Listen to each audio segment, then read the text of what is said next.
Assalamualaikum warahmatullahi wabarakatuh. Halo teman-teman, perkenalkan nama saya Aprili Solang dengan NIM 25602016 dari Prodi Ilmu Hukum, Fakultas Ilmu Sosial dan Hukum Universitas Negeri Manado. Nah, pada kesempatan kali ini di video ini kita akan membahas mengenai 4 mazhab fikih dalam hukum Islam. Mulai dari lahirnya mazhab, siapa nisbat atau pendirinya, lalu asal hingga ciri khas dari masing-masing mazhab tersebut. Nah, yang pertama ada alasan lahirnya mazhab fikih. Nah, mazhab fikih ini lahir karena beberapa faktor. Yang pertama ada perbedaan pemahaman terhadap Al-Quran dan hadis.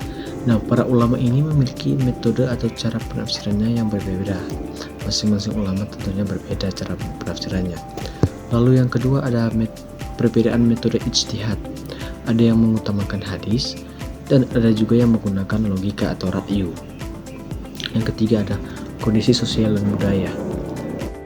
Nah, setiap wilayah memiliki kebiasaan dan permasalahan yang berbeda. Lalu ada yang terakhir ada perkembangan ilmu pengetahuan Islam, yang dimana seiring waktu muncul ulama besar yang memiliki metode penelitian atau penemuan hukum yang berbeda. Nah, yang kedua ada nisbat atau pendiri dari mazhab tersebut. 4 mazhab besar dalam Islam dinisbatkan kepada yang pertama ada mazhab Hanafi, dinisbatkan kepada Imam Abu Hanifah. Yang kedua ada mazhab Maliki, dinisbatkan kepada Imam Malik bin Anas. Yang ketiga ada mazhab Syafi'i, dinisbatkan kepada Imam Muhammad bin Idris Asy-Syafi'i. Lalu ada mazhab Hambali, dinisbatkan kepada Imam Ahmad bin Hambal. Nah, yang ketiga ada asal dari masing-masing mazhab tersebut. Yang pertama, mazhab Hanafi berasal dari Kufah atau dari Irak. Dan yang kedua ada mazhab Maliki berasal dari Madinah.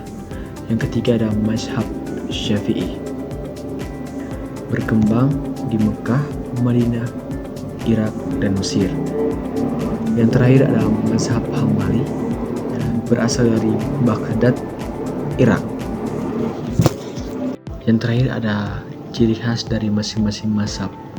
Yang pertama ada mazhab Hanafi dari Imam Abu Hanifah yang dikenal paling rasional dan banyak menggunakan ra'yu atau logika dan fleksibel dalam menetapkan hukum.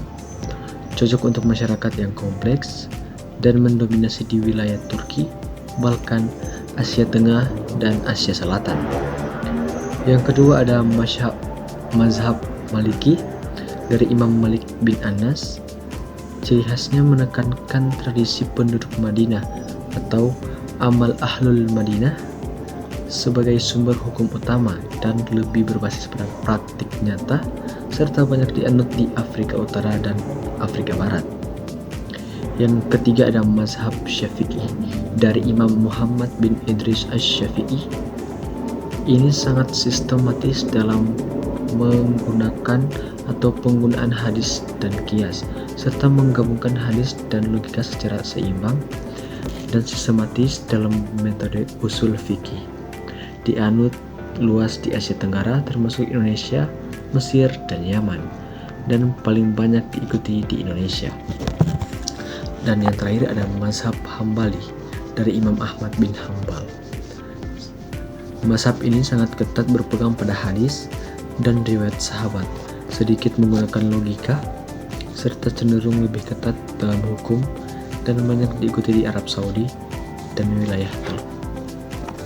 Perbedaan antara mazhab ini tidak begitu fundamental, melainkan terjadi pada cabang fikih furu'iyah sehingga para pengikutnya saling menghormati. Jadi, keempat mazhab ini memiliki perbedaan dalam metode, tetapi tetap memiliki tujuan yang sama, yaitu menetapkan hukum Islam berdasarkan Al-Quran dan hadis. Perbedaan ini justru menjadi kekayaan dalam Islam yang menunjukkan kekuasaan dan fleksibilitas hukum Islam. Mungkin itu yang dapat kita bahas di video ini. Sekian, terima kasih. Sebelum Lebaran harus dapat THR, tugas hari raya. Wassalamualaikum warahmatullahi wabarakatuh.